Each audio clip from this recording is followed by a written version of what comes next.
Keterangan saksi Riki Rizal Wibowo tersebut bersesuaian dengan keterangan saksi Anita Amalia Dwi Agustin, yakni telah terjadi pemindah bukuan rekening BNI milik korban Nofriansah sebanyak 2 kali melalui transaksi M-Banking masing-masing 100 juta rupiah pada tanggal 11 Juli 2022 ke dalam rekening milik saksi Riki Rizal Wibowo.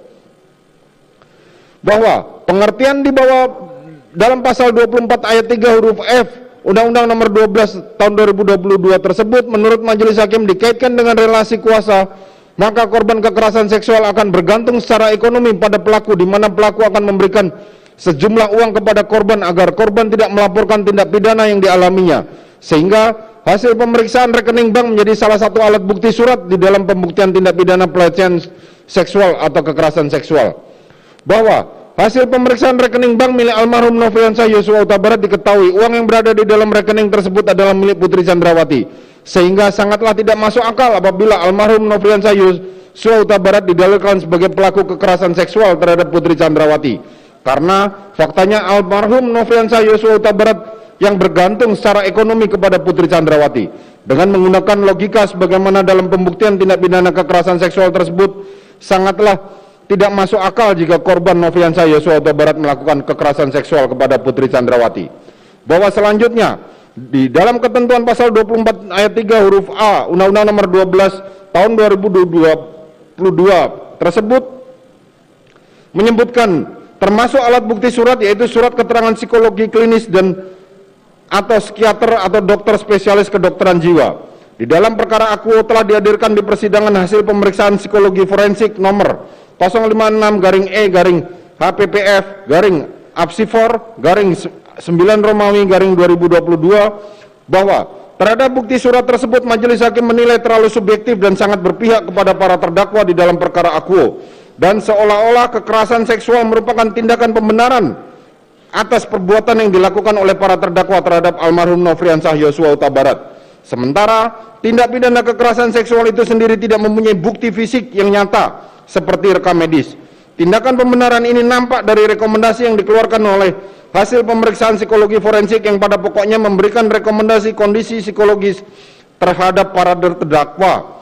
Sementara tidak ada satupun rekomendasi kondisi psikologis terhadap keluarga korban, padahal mereka juga ikut diteliti dan diperiksa oleh tim psikologi forensik tersebut, dan keluarga korban belum bisa meninggalkan kesedihan atas meninggalnya almarhum Nofriansah Yosua Huta Barat. Berdasarkan uraian pertimbangan tersebut di atas, maka hasil pemeriksaan psikologi forensik nomor 056-HPPF-Apsifor-9-2022 patut dikesampingkan. 6. Ketentuan di dalam pasal 25 ayat 1 Undang-Undang nomor 12 tahun 2022 tentang tindak pidana kekerasan seksual dalam perkara akuo menurut majelis hakim tidak bisa dipandang berdiri sendiri tanpa disertai alat bukti lainnya sebagaimana dimaksud dalam pasal 24 ayat 24 Undang-Undang nomor 12 tahun 2022 tersebut tentang tindak pidana kekerasan, di mana kekerasan seksual, di mana keterangan Putri Chandrawati dan keterangan terdakwa akan adanya kekerasan seksual dan hasil pemeriksaan psikologi forensik nomor 56-HPPF-Apsifor-9-2022 telah dianggap seolah-olah memenuhi asas pembuktian akan adanya kekerasan seksual yang didalilkan oleh penasihat hukum terdakwa, haruslah dikesampingkan karena tidak disertai alat bukti lainnya sebagaimana dimaksud dalam pasal 24 Undang-Undang nomor 12 tahun 2022 tentang tindak pidana kekerasan seksual. 7. Putri Chandrawati mempunyai background dokter gigi yang biasanya menerapkan standar preventif kesehatan tinggi. Ternyata tidak melakukan pemeriksaan kesehatan atau tes DNA, bahkan melakukan visum atau rekam medik berkaitan dengan kejadian pelecehan seksual atau bahkan lebih dari itu.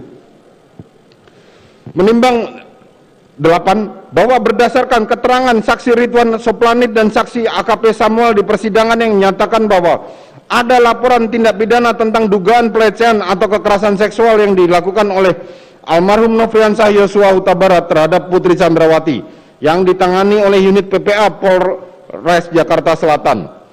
Bahwa laporan polisi nomor 1630-B-7 Romawi-2022-SPKT Polres Metro Jakarta Selatan tanggal 9 Juli tahun 2022 tentang kejahatan kesopanan dan atau perbuatan memaksa seseorang dengan kekerasan dan ancaman kekerasan dan atau kekerasan seksual sebagaimana dimaksud dalam pasal 289 KUHP dan atau pasal 335 KUHP atau pasal 4 junto pasal 6 Undang-Undang Nomor 12 tahun 2022 tentang tindak pidana kekerasan seksual, dan laporan ini pihak terlapor dan korban adalah Putri Chandrawati.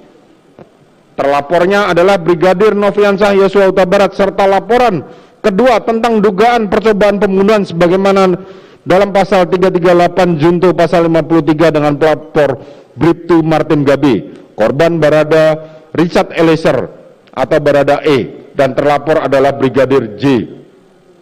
Menurut Brigjen Pol Andirian Jayadi selaku Direktur Tindak Pidana Umum Dirtipidum Bareskrim Polri, adanya pengungkapan kasus dugaan pembunuhan berencana terhadap Brigadir C secara otomatis menggugurkan kedua laporan tersebut.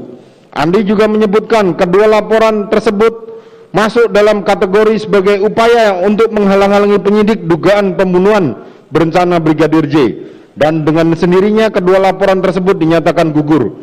Dikutip dari www.antaranews.com, Bareskrim hentikan laporan dugaan pelecehan seksual terhadap Putri Chandrawati Jumat tanggal 12 Agustus 2022 pukul 22.07 WIB.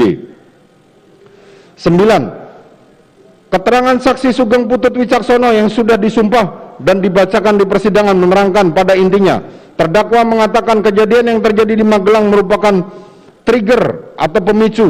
Hal tersebut saksi sampaikan karena setelah beberapa hari, tanggal pastinya saksi lupa, saksi Sugeng Putut Wicaksono beberapa kali diingatkan oleh terdakwa bahwa cerita di Magelang tersebut tidak ada, itu hanya ilusi, dan hal yang sama disampaikan oleh terdakwa pada hari Kamis tanggal 21 Juli 2022 sekitar pukul 20.20 WIB, dan pada hari itu hari Jumat tanggal 5 Agustus 2022 setelah terdakwa diperiksa di Dirtipidum Bareskrim.